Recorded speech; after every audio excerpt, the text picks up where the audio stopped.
Hi, welcome to another broadcast from the National Local Government Customer Service Network. In this broadcast, we're going to be talking to Tiffany from Tweed Heads.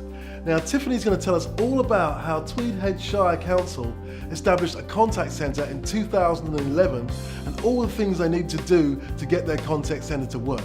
She's particularly going to be focusing on the knowledge base. So on that note, I'm going to let Tiffany tell you all about it. Enjoy.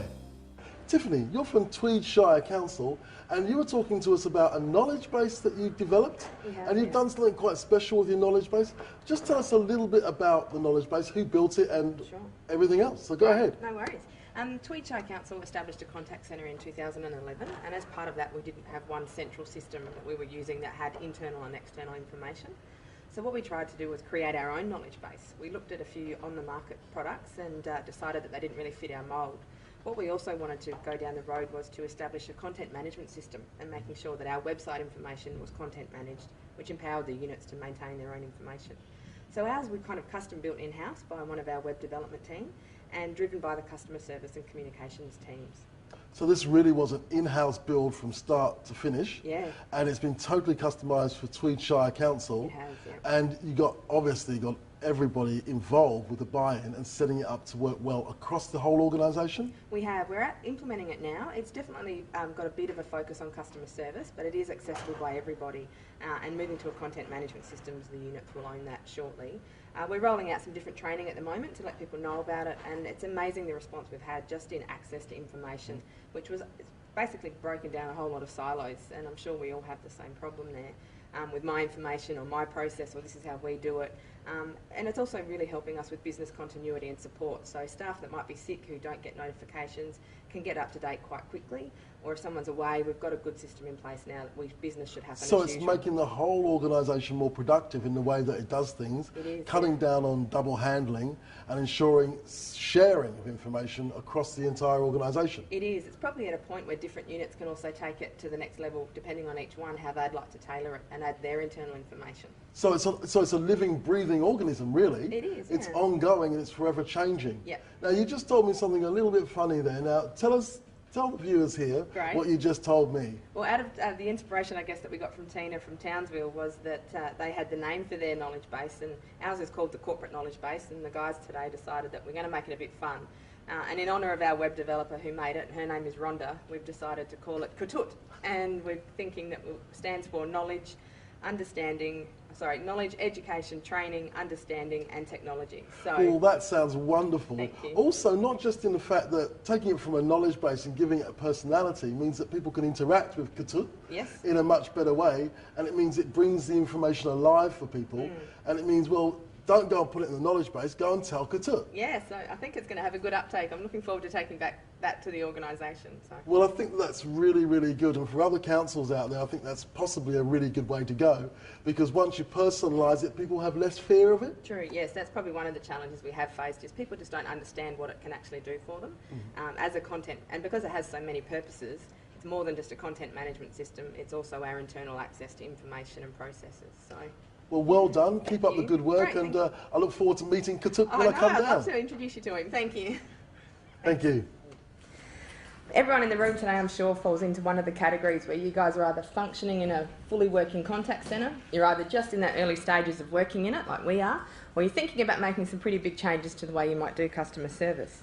Well, for us, we faced a lot of challenges and implemented a contact centre in 2011. So today I'm going to show you a system that we implemented, we built in-house and tailored to our needs a bit. Just to put us quickly into perspective, where you are at the moment, our population is about 90,000, and that's growing to about 128,000 over the next 20 years. We're a big area, 1,303 square kilometres. We've got the beautiful coastline, we've also got 5 national parks and go inland quite a bit, so we've got a good mix of everything. In terms of us as an organisation, we also maintain our water and sewer services, and we outsource tourism and economic development, so we pretty much look after everything here. Of course, we are a large organisation. We're the biggest employer in the Tweed with 700 in our workforce, and we also have a $200 million budget thanks to water and sewer. Just to give you a quick snapshot of where we've come from, pre-2011 we had a bit of a fragmented customer service approach, I guess. We had 4 front desks, which was manned by various divisions. 2 different office locations, partial services at some walk-in, some contact, some call, so it was a bit scattered. And we had very little benchmarking statistics, and I'm sure you all know that we can't manage what we don't measure, so it was really important for us. What we've got now is a team of 15 dedicated customer service staff integrated into our communications as well, so it really makes a solid improvement as to how we're communicating both through the stuff that we've just looked at with social media and engagement right through to our front counter side of things. We still have our 2 locations at Tweed Heads that you probably would have driven through, and in Murwillumbah, which is in the middle, of course, but I take on 132,000 interactions every year, so we offer calls and contact at both locations now as well. And probably the biggest outcome for us as an organisation is that we've got measurable data. We now benchmark, we know what we're doing, we know what we're aiming for, and we can also inform on how we can improve and take that risk and that issue back to management to continually strive to improve for our community. Just to put it into a little bit of perspective as well, we before we merged in 2011, we did a bit of an example with a driveway application, and we had the 4 customer service desks.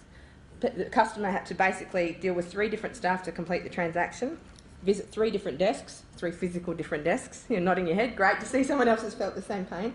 Go to building, then to the cashier, back to engineering, back to the cashier.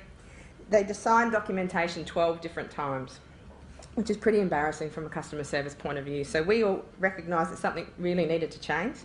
Now that same process, we'd be dealing with a maximum of 2 people and it's dealt with at 1 counter. What we wanted to overcome was getting access to quality, accurate, reliable data and information, and that was one of the main goals of this system. Also making sure that we had a system that linked to everything else and wasn't just one standalone, but that everybody could access, and mainly user-friendly, something that was in a nice interface, wasn't sort of technical gobble, but could actually be interpreted and used quite nicely and easily. Our other big issue is that our websites, and we have 5 of them at the moment, they weren't content managed, and also needed a strong customer service focus. So that was changing as part of this. We identified to create a content management system. So what we did, come up with a new solution, and basically our solution was to develop a corporate knowledge base. We had a look around the market and didn't really identify many things that actually met our entire needs. So we created a system that gave us a point of truth for everything, and we refer everybody back to that constantly. And again, just making sure that this is not exclusively for customer service staff. Whilst the organisation probably think, yeah, that's for the guys at the front counter, they'll be fine. It's for everybody, so everyone can access this, all get it. It's not just for customer service. It's allowed us to have a content managed system which empowers the staff to own and publish their own information and keep that accurate. It also, and we've mentioned it a few times today, is a key function in times of business continuity and emergency management. It's our central point of contact. And also is going to be a strong point when we look at our after hours side of things and access to that same continuous information for answers. Again, just going back to what it was critical for us, that it was user friendly and interactive. So again, not too technically worded, but nice and graphic, nice and easy to follow and quite intuitive. So what we created was a corporate knowledge base. We tried to put our people into little boxes, I guess, and get the knowledge out of their heads on the way that we've done things for the last however long you've been there. So what we did was create it entirely in-house with our web development team, and our customer service area and communications area drive the project, but we're at a point where we're implementing that and handing it over to the editors, to the units, and they're ready to take it and add some value to it for their internal processes as well. So it lists the My Items, it lists all the pages and who the editors of those pages are. It also links through to our comprehensive training that we have for the corporate knowledge base, and also items following. It's also got updates and notices, so it tells you your yellow flags which are on their way and the red flags which are it's overdue. Just to wrap up here, the implementation side of things, we've got a user guide and an editor's guide because there's 2 different functions there, so all staff are users, certain staff are editors. In summary, the outcomes have been pretty positive so far. Please speak to the team about how they've gone with using it and how useful it's been as a tool for staff coming into the organisation.